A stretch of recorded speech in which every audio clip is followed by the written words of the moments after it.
किसने गिराए और कितनों की जमीन हड़पी, ये सारा गांव जानता है। और अब अन्ना के लड़के भी यही कर रहे हैं। पहले वकील काका को मारा और अब अपनी ही बहन के होने वाले पति को मारा। ऐसे लोगों को आप गांव में रहने कैसे देते हैं? अब आप लोग ही कुछ कीजिए, पुलिस को बताइए। किसी को तो आगे आना होगा ना।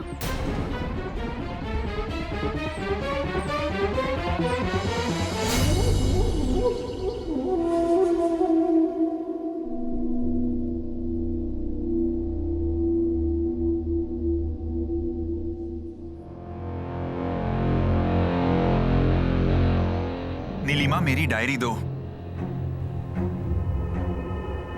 नीलिमा, वो डायरी दो मुझे। Madhav relax. What is this? मम्मा, वो विश्वास भैया गए क्या? हाँ गए। डैड, क्या हुआ? क्या पूछा उन्होंने आपसे? और ये डायरीज दिखाई? दूर है। डैड, बताइए ना, क्यों बुलाया था उन्होंने आपको? और ऐसा क्या है इन डायरीज में? हाँ? विश्वास राव ने खुद ये डायरीज मंगवाई थी। डैड बताइए ना, क्या है इन डायरीज में? माधव, अरे क्या पूछ रहा है हर चीज? अरे तूने कुछ किया नहीं ना? तो चुप क्यों है? बोल बाबा बोल। आई कुछ नहीं, विश्वास राव बस ऐसे ही पूछताछ कर रहे थे। सच बोल रही हैं ना आप?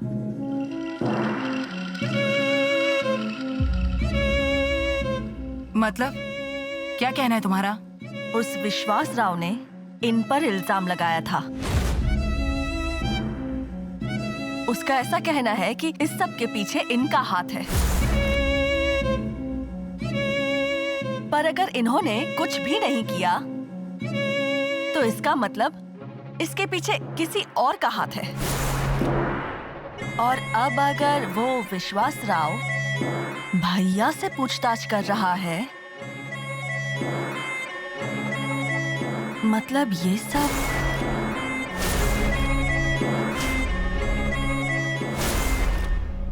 मैंने कुछ नहीं किया। नीलिमा, अरे बताओ ने, मैंने कुछ भी नहीं किया। माधव, तो फिर ये डायरी कैसी है? डैड इन डायरीज में उपन्यास लिखते हैं। हाँ। हाँ। माधवा, दिखाओ मुझे। नहीं।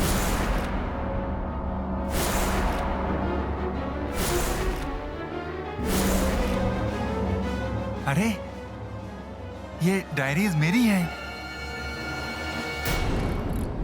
इसमें उपन्यास है मेरा। पहले प्रकाशक को दूंगा इसे। सब लोग पढ़ेंगे मेरा उपन्यास और वाहवाही देंगे। सब है इसमें, सब कुछ। माधव। हाँ? हाँ, हम बैठते हैं यहाँ। मेरा उपन्यास। हाँ। ये हाँ ठीक है, बैठो। यहाँ बैठ जाओ। आर्चिस, हाँ? जाओ जरा डैड के पर्सनल पाउच में से टैबलेट्स लेकर आओ। हाँ। पूर्वा,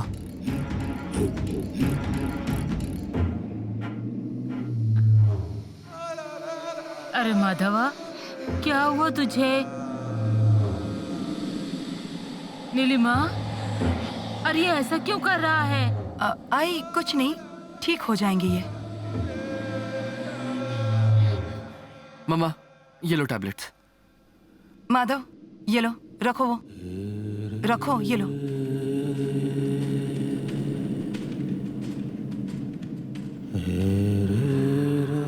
गोली लो। उपन्यास। हाँ, रहने दो।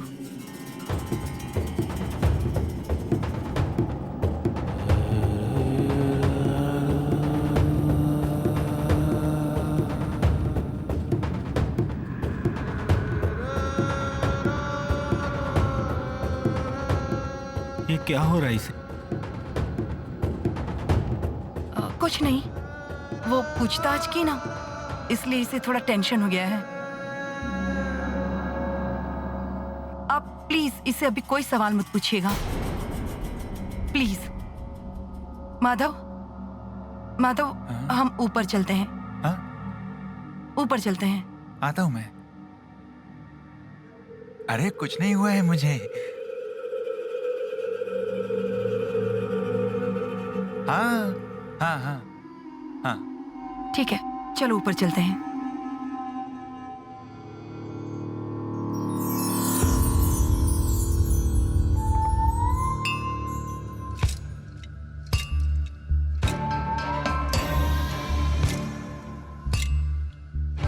मुझे तो उस चुड़ैल पर शक है। ये सब वही कर रही होगी, वो सुशल्या।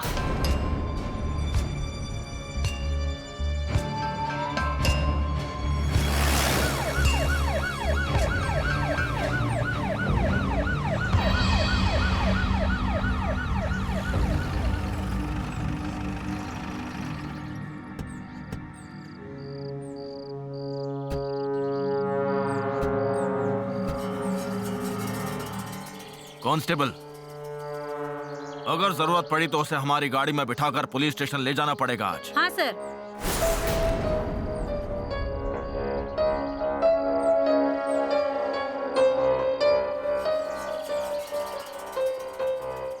अब आप मुझे पकड़ने आ गए? ये तो चोर छोड़ सन्यासी को फांसी वाली बात हुई। सन्यासी का मुखौटा पहनकर चोरी करने वाले भी तो होते हैं। गाँव वालों को क्या बता रही थी? कुछ नहीं। तो क्या गांव में कोई मुहिम कर रही थी, या ग्राम पंचायत में खड़े होना है चुनाव लड़ने, भाषण की तैयारी कर रही हो, और तुम लोग तालियां बजाने आए हो? नहीं साहब, हम तो ऐसे ही बैठे थे, बस यही यहाँ आई। ये क्या बता रही थी तुम्हें? हाँ? ए, नजर नीचे। बोलो। हम जा रहे हैं साहब। यहाँ आओ तुम। क्यों साहब? क्या बोल रही थी ये? नायक के बारे में पूछताछ चल रही है ना साहब। पूछताछ चल रही है और सबकी पूछताछ होने वाली है, नायक के बाड़े में रहने वालों की और उनसे संबंधित सभी लोगों की। हाँ?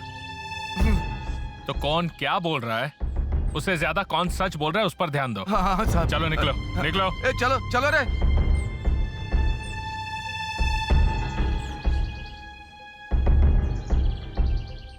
तो अब मुझसे भी पूछताछ करेंगे? हाँ, सबसे करेंगे। तुम पर भी तो शक है। मैंने क्या किया है? उन नायकों ने मुझ पर अन्याय किया है, मुझे मारने की कोशिश की है। पहले उन्हें गिरफ्तार कीजिए। हाँ, सच कहा। तुम पर अन्याय तो हुआ है। अन्ना जाने के बाद छठवां हिस्सा किसका है, ये सवाल सारे घर वालों के मन में था। वो छठा हिस्सा तुम्हारे नाम पर था। वसीयत के हिसाब से जब तक तुम्हारी शादी नहीं हो जाती तब तक तुम इस बाड़े में रह पाती। उसके अलावा तुम्हारे नाम पर कुछ जमीन थी, एकदम थोड़ी सी, पर तुम्हें सबसे ज्यादा खुशी मिली इस बाड़े में आकर। बाड़े में आने के बाद सबको पता चला कि तुम अन्ना की ही लड़की हो। सब तुम पर गुस्सा थे और तुम्हें भी उनके खिलाफ नफरत थी। तुम्हें बदला लेना था अपनी आई के साथ जो बर्ताव हुआ उसका, और इसलिए तुमने नायक के बाड़े में रहकर अपना बदला लेने का प्लान बनाया। तुमने बहुत सी साजिशें रची ताकि इससे इन घर वालों के मन में तुम्हें लेकर दहशत पैदा हो और तुम जो चाहो वो उनसे मिल जाए। पर ऐसा कुछ नहीं हुआ। उस जगह का बंटवारा ही रुक गया और तुम्हें अपनी आई के गहने भी चाहिए थे। और इन सब में तुम्हारी मदद करने वाला सिर्फ एक ही इंसान था और वो थे वकील काका। वकील काका का नंबर तुम्हारे पास कैसे आया? वो नाइक के बाड़े में आते थे, तब लिया था मैंने नंबर। तुम्हारी उनके साथ मिली भगत थी। तुम्हारे आई के गहने तुम्हें मिले, इसलिए तुमने जमीन के कागजात पर अंगूठा लगाया था।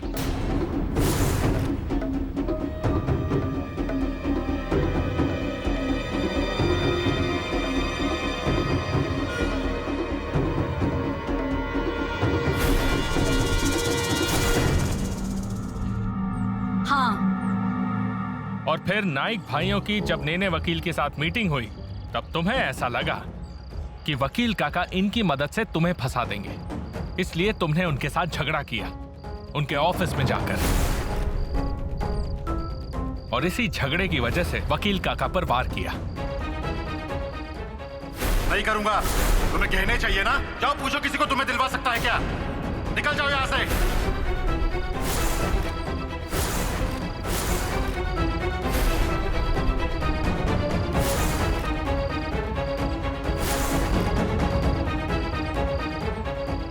मैंने कुछ नहीं किया है, उल्टा इन नाइकों ने मुझे मारने की कोशिश की है। वो कोशिश नाकाम हुई, तब तुमने अपनी दहशत फैलाने का काम शुरू किया, डराने की कोशिश शुरू की। तुम्हारे पास ऐसी कोई शक्ति है, तुम्हारी आई तुम्हें नजर आती है, तुमसे बात करती है, ऐसा सबको बताया। अलग अलग प्रयोग किए तुमने। कभी अचानक लोगों के सामने आई, तो कभी अचानक से गायब हो गई। माधव भैया को नशे वाला पान भी तुमने ही खिलाया। लीजिए। हाँ? पान। हाँ?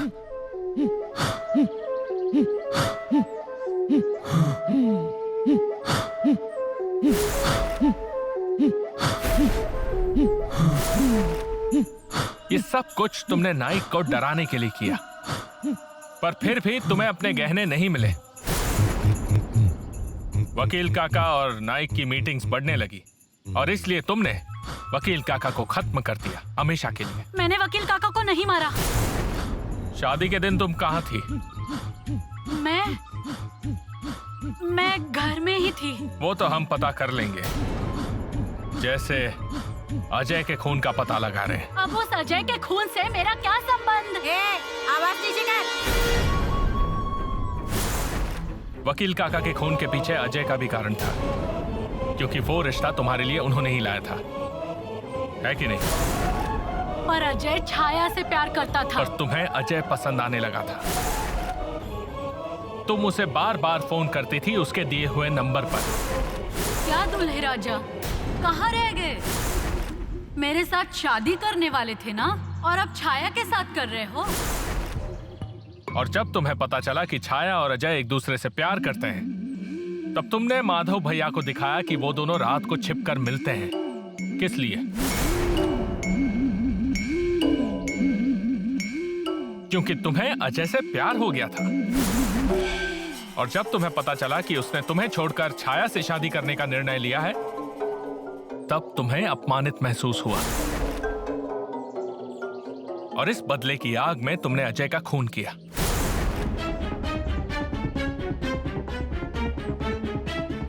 मैंने अजय को नहीं मारा। पर शक तो तुम पर ही आ रहा है। किसने किया, क्यों किया, ये सबूत मिलने पर ही पता चल जाएगा। पर एक बात याद रखना, ये जो तुमने बाड़े में रहकर साजिशें की हैं वो खुलेंगी ना, तब तुम्हें भी इस बाड़े से बाहर निकालूंगा और जेल में डाल दूंगा।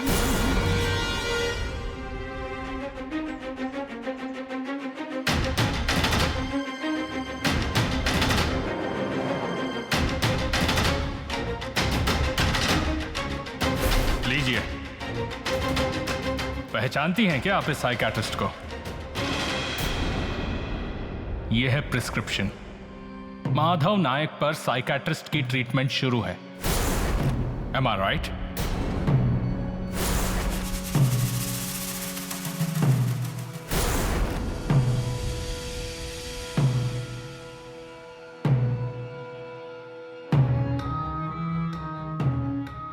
माधव, अरे ये क्या है सब?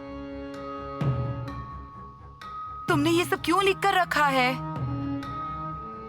किस लिए?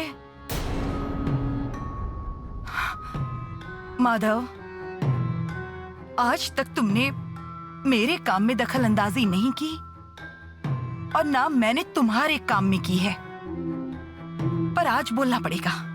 तुम प्रोफेसर हो, लेखक नहीं हो। मुझे पता है तुम्हारा सपना था लेखक बनने का, तुम्हारी भी कोई किताब छपे, ऐसा हमेशा से तुम्हें लगता था, पर अब ये पॉसिबल नहीं है। नहीं हो सकते तुम लेखक। इन सब डायरीज की वजह से फंस गए। उस विश्वास राव को बिन वजह तुम पर शक हो रहा है। माधव, ऐसे चुपचाप क्यों बैठे हो? बोलो ना कुछ तो। क्यों लिखा है तुमने ये सब?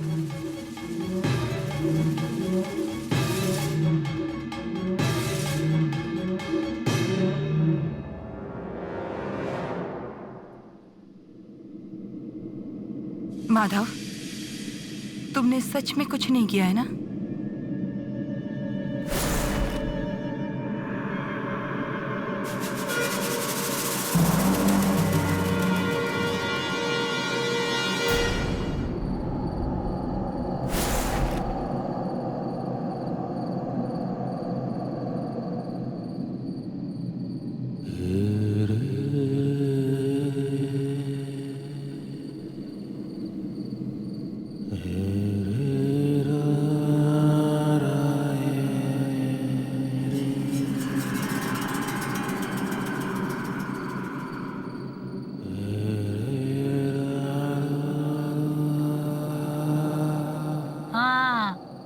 बस यही काम करते रहिए। अरे ये तो मेरा रोज का काम है। और क्या मिल रहा है आपको ये करके? रहने दीजिए, जो भी तकलीफ होगी नाइक खानदान को होगी।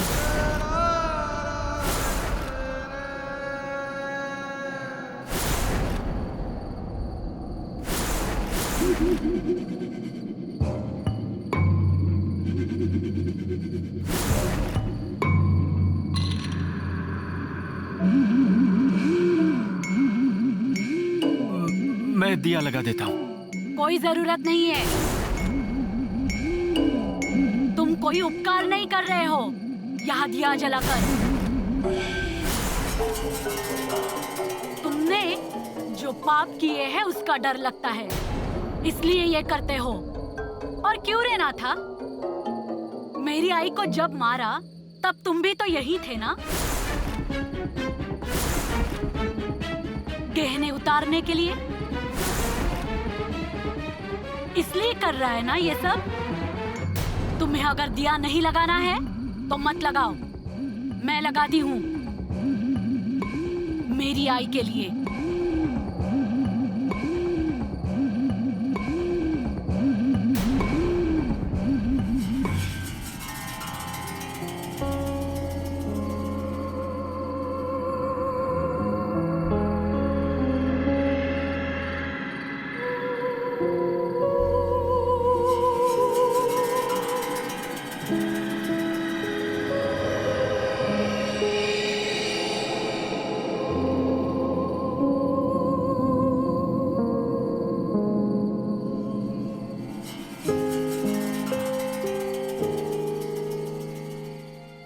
कितने बजे हैं?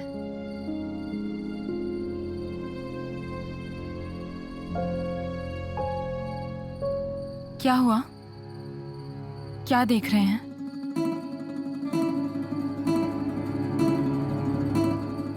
देविका रुको।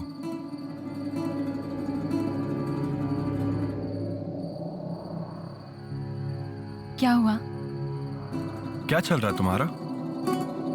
नहीं मतलब बाहर झांक कर देख रही हो, कितने बजे पूछ रही हो? कोई आने वाला है क्या?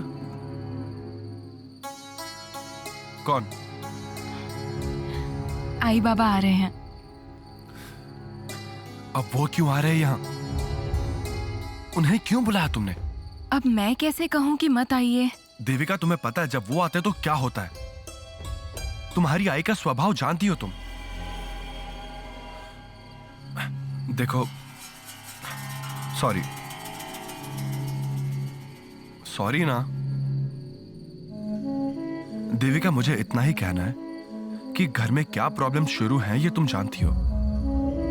विश्वास का सब पर शक है और अगर ये तुम्हारी आई को पता चला ना तो बहुत प्रॉब्लम्स होंगे। समझ रही हो मैं क्या बोल रहा हूं? हाँ, पर आ रहे हैं तो ना कैसे कहूं? और आ रहे हैं तो उसके पीछे कोई वजह तो होगी ना? क्या क्या वजह है? बताऊंगी, पर आई बाबा के आने के बाद।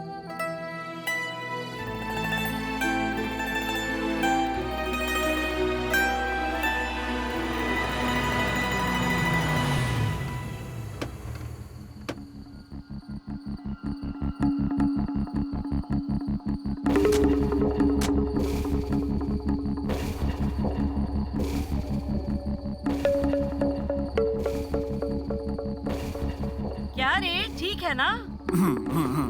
मैं ठीक हूँ, आप कैसे हैं? हम भी ठीक हैं। नसीब, पहचाना इसने हमें। कौन हुआ आप? क्या रे, गले में नाम की पट्टी लटका कर घूमे? हर बार कैसे भूल जाता है रे तू? वो मुझे क्या मालूम। पहले तो याद करते हुए बैठ, तुझसे बात करेंगे तो हम लोग भी पागल हो जाएंगे। चलो जी। याद आया मुझे। आप देविका भाभी के आई बाबा है ना? हाँ हाँ, देखा, मुझे सब मालूम है, सब मालूम है। अरे तुझे क्या मालूम? सब मालूम है ना? मुझे वो भी मालूम है। माई है ना, माई, उनको किसी ने जहर दिया, मुझे मालूम है। और हाँ, विश्वासराव भाऊ है ना, उसने सबसे पूछताछ की।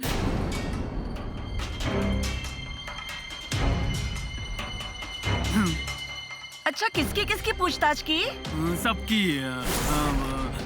माधव भाऊ की, दत्ता भाऊ की, नाथा की, और अभिराम राव की? उनकी भूल गया। जो भूलना नहीं होता है वो बराबर भूल जाता है ना तू। पर तूने हमें जो भी बताया वो किसी को बोलना मत। हाँ, वो क्या? अरे अभी हमें क्या बताया तूने? वो भूल गया। नसीब, चलिए आप।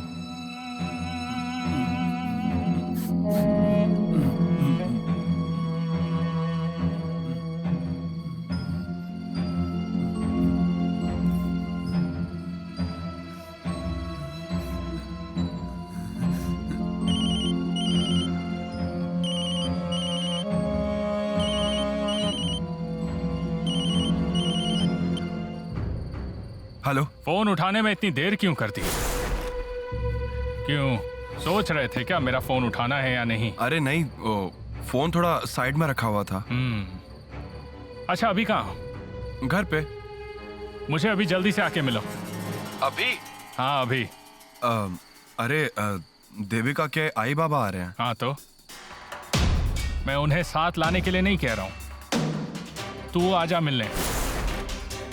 घर में लोग हैं ना उनकी मेहमान नवाजी के लिए। पर मैं क्या कह रहा हूँ? अभिराम, तुम्हें आना पड़ेगा और अभी आना होगा। अभिराम, तूने मुझे रिक्वेस्ट की थी कि पूछताछ पुलिस स्टेशन में ना करके घर में ही करें, और तब मैंने तेरी बात मानी। और उस वक्त तूने मुझे यह भी कहा था कि तू मेरे काम के बीच नहीं आएगा। हाँ, नहीं, मैं तुम्हारे काम के बीच में नहीं आऊंगा। मेरा बस इतना ही कहना है कि अगर थोड़ी देर बाद मिलने आऊं तो। अभिराम नाइक, मैं तुझे यहाँ गप्पे लड़ाने नहीं बुला रहा हूँ, केस के संदर्भ में पूछताछ के लिए बुला रहा हूँ। अब जल्द से जल्द पुलिस स्टेशन आ जा। क्या मैं तुझे लेने के लिए किसी को भेजूं? नहीं नहीं, मैं आता हूँ ना। पर पुलिस स्टेशन में? अच्छा ठीक है, एक काम कर, पुलिस स्टेशन के सामने जो एक रास्ता चौक की तरफ जाता है, वहां राह देख रहा हूं मैं। ठीक है।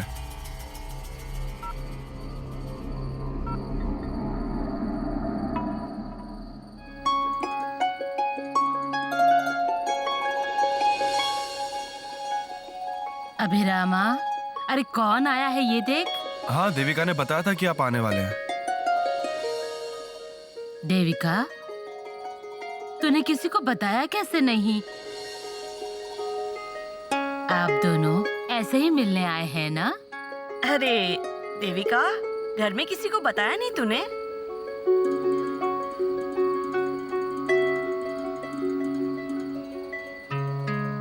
देविका, अरे क्या हुआ बताएगी मुझे? वो देविका शर्मा रही है।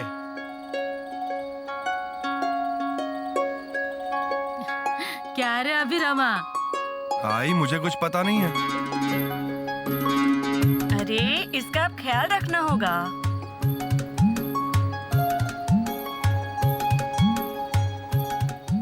अरे अभिरमा, ऐसे मुंह बनाकर क्यों खड़ा है? तुझे कुछ समझ में नहीं आया?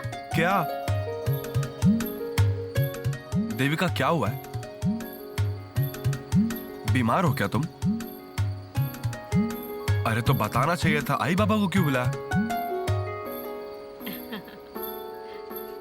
ऐसा कैसा बोला है रे तू? अभी काका, आप पार्टी चाहिए? हाँ, अरे क्या? अरे तू बाप बनने वाला है। क्या?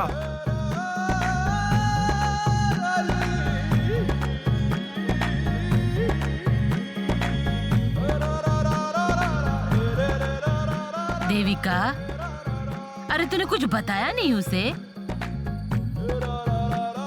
भाभी जी, आजकल की लड़कियां कुछ बताती है क्या?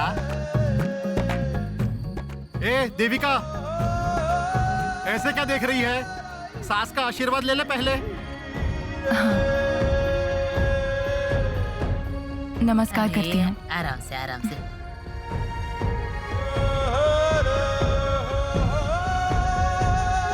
आप इसे ले जाइए, हमें कोई हर्ज नहीं है, पर जल्दी से वापस भेज देना। हाँ हाँ, जल्दी ही ले आएंगे हम। अभिराम, देविका, जा भगवान के पैर छू कर आओ और फिर जाना। हाँ,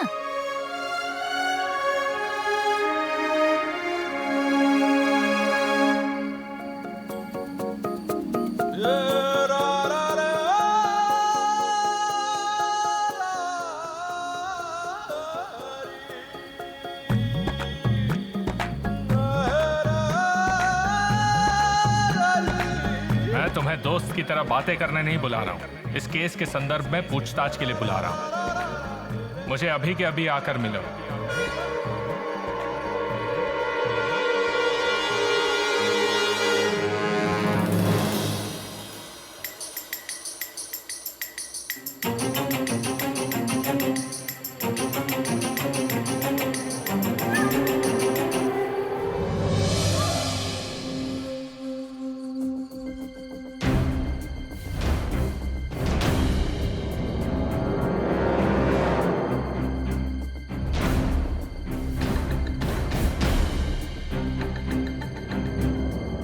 देविका, ख्याल रखो, ठीक है? मैं नहीं हूं वहां पे, ज्यादा काम मत करना और फोन करो पहुंचकर। अभिराम राव, आप भी चलिए ना साथ में। नहीं, मुझे थोड़े काम है, कहीं जा नहीं पाऊंगा। कैसा काम? नहीं, बस घर के ही काम। अरे अभिराम राव, अब सब संभालना होगा।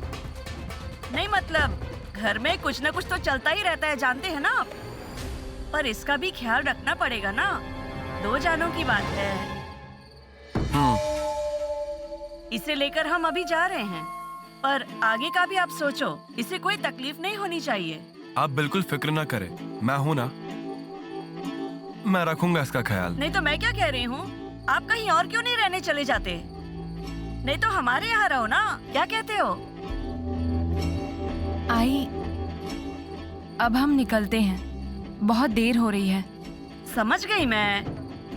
अभिराम राव, खुद के बारे में नहीं तो होने वाले बच्चे के बारे में तो सोचो और जल्दी से जल्दी तय कर लो। हाँ।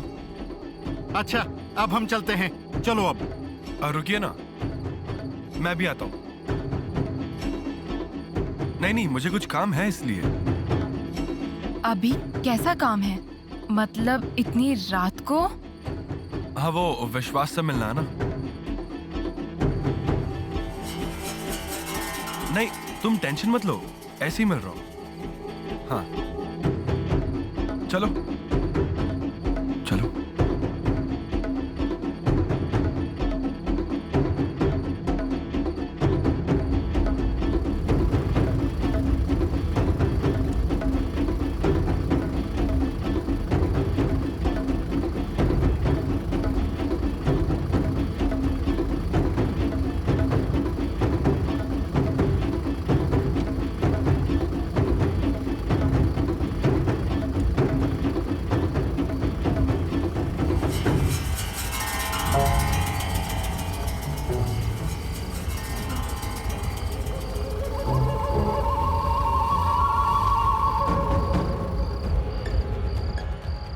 हाँ, बस यहीं रोक दीजिए।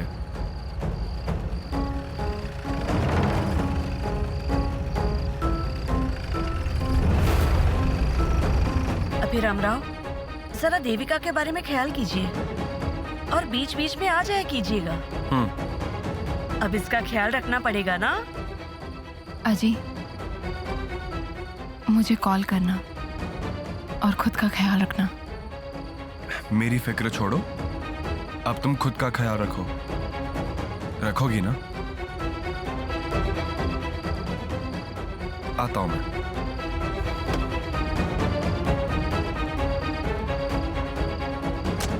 चलो, बाय।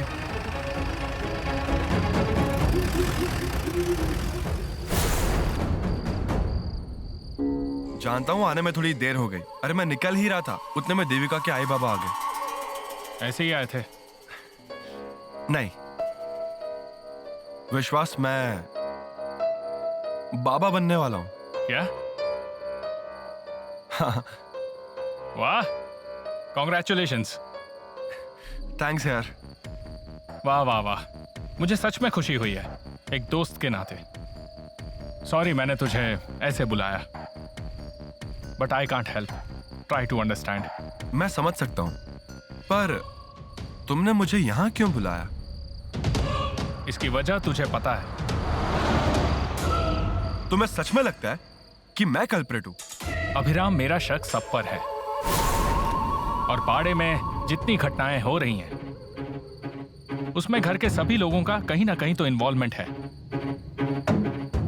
मुझे ऐसा लगा था कि तू इस सब का हिस्सा नहीं होगा, पर ऐसा नहीं था।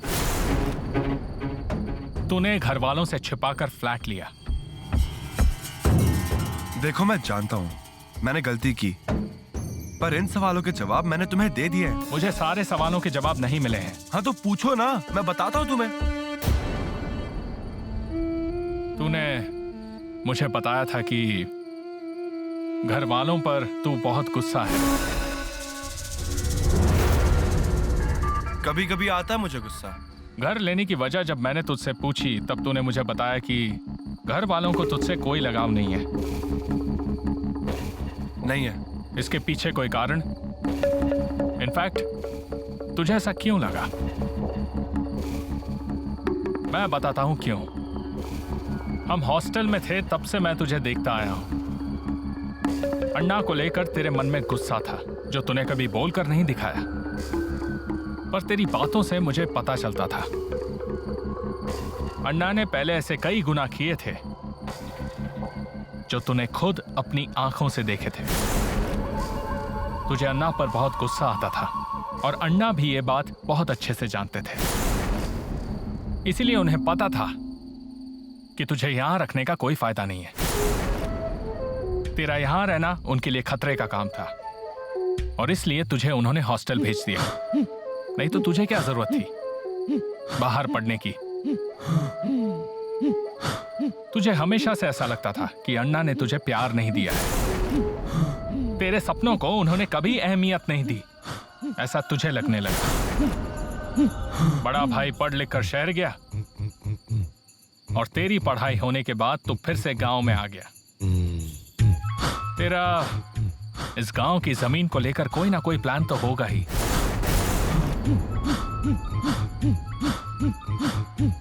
पर बंटवारा हुआ और तू कुछ नहीं कर पाया। तुम क्या बोल रहे हो विश्वास? तुम मनगढ़ंत कहानियां बना रहे हो। अभिराम, अगर ये मेरे मन की कहानी होती ना तो मेरे कहानी में नेने वकील आते ही नहीं। तुम्हें जो बोलना है ना साफ साफ बोलो। अभिराम, तुझे जमीन का हिस्सा नहीं चाहिए था। मिली हुई प्रॉपर्टी से अगर तू संतुष्ट होता तो तू नेने वकील के घर जाकर उनसे मिलता नहीं। क्यों? मिला था ना उनके घर जाकर। देखो विश्वास, तुम्हें जरूर कोई गलतफहमी हुई है। मैं ऐसे किसी कारण की वजह से वकील काका को नहीं मिला। तो जब तुम्हारी बात चल रही थी तब नेने वकील की बीवी घर में थी और उन्होंने सारी बातें सुनी है। तू कोई पेपर्स अपने नाम पर करना चाहता था, है कि नहीं? जिसे उन्होंने इनकार कर दिया और यहां से शुरुआत हुई तुम्हारे बीच के झगड़े की। क्यों? सच है ना?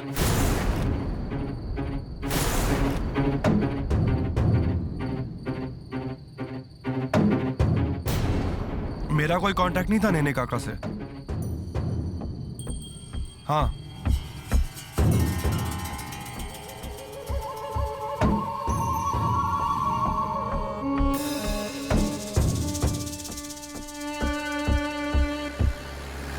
फिर ये डिटेल्स किसके नंबर के हैं? तेरे नंबर के हैं, है ना? हाँ। वो अंडरलाइंड नंबर किसका है? नेने वकील का।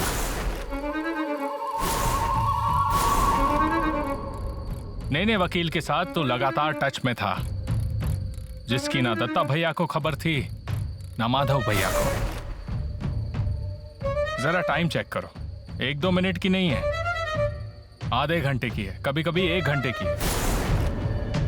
क्या बात करते थे तुम लोग इतना जमीन के बारे में ना? तूने अपने दोनों भाइयों को इसकी भनक भी लगने नहीं दी और उनके पीठ पीछे ये व्यवहार पूरा करने की कोशिश की। जब नेने वकील ने सुना नहीं, ये जब तेरी समझ में आया, तब तूने उनके साथ झगड़ा किया और तूने उन्हें धमकी भी दी। पर अगर तुम लोगों ने अपनी अड़ंगेबाजी नहीं छोड़ी ना, तो मैं क्या करूंगा तुम्हें पता भी नहीं चलेगा। क्या कर लेंगे आप? हाँ? उस जमीन के पेपर्स आपके पास है ना, इसलिए शांत बैठे हम, वरना इतने में। नहीं तो क्या मार दोगे? कुछ याद आया? और तेरी शादी के दिन नेने वकील का खून हुआ, जो तूने किया किसी की तो मदद लेकर। अपनी शादी के दिन तूने नेने वकील की जान ली और तुझ पर शक ना हो इसलिए तूने हल्दी के दिन उन्हें फोन करके उन्हें अपनी शादी का न्योता दिया। काका, मेरी शादी का न्योता देने के लिए आपको फोन किया है। मैं शादी में आऊं ऐसी इच्छा है तुम लोगों की? देखिए काका, जो हुआ उसको भूल जाइए। आप इस घर के ही हैं। जिस घर में मेरा अपमान हुआ है उस घर में मैं पैर भी नहीं रखूंगा। और ये शादी अब कैसी होती है वो भी देखता हूं मैं। तुम्हारे पास क्या सबूत है इस सब का? मेरे पास अगर सबूत होता तो क्या मैं तुझे ऐसे मिलने बुलाता था? अभिराम, कबूल कर, जो सच है वो, और किसकी मदद से तूने ये सब किया वो भी। नहीं तो अगली बार मुझे तुझे पुलिस स्टेशन ले जाना ही होगा। तेरे पास वक्त बहुत कम है।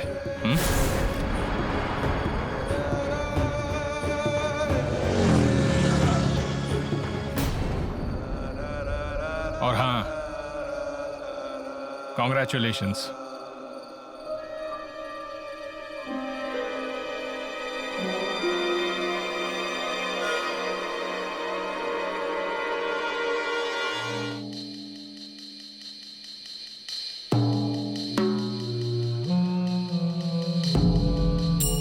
अभिराम, कॉन्ग्रेचुलेशंस।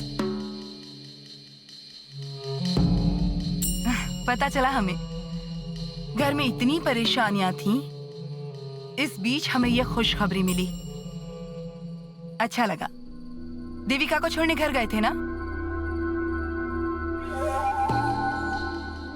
नहीं। क्यों? अरे घर तक चले जाते ना छोड़ने। अभिराम, अब ये सब नहीं चलेगा। देविका को हर पल खुश रखना होगा अब। और ये जिम्मेदारी पूरी तरीके से बच्चे के बाबा की होती है। अब तुम्हें देविका का ख्याल रखना होगा। नहीं मतलब वैसे तो तुम रखते ही हो, पर अब ज्यादा ख्याल रखना होगा, समझे ना? आई नो घर में ये सब चल रहा है और उसमें ये न्यूज मिली है, पर अभिराम अब सारे टेंशन्स भूल जाओ और देविका का ख्याल रखो।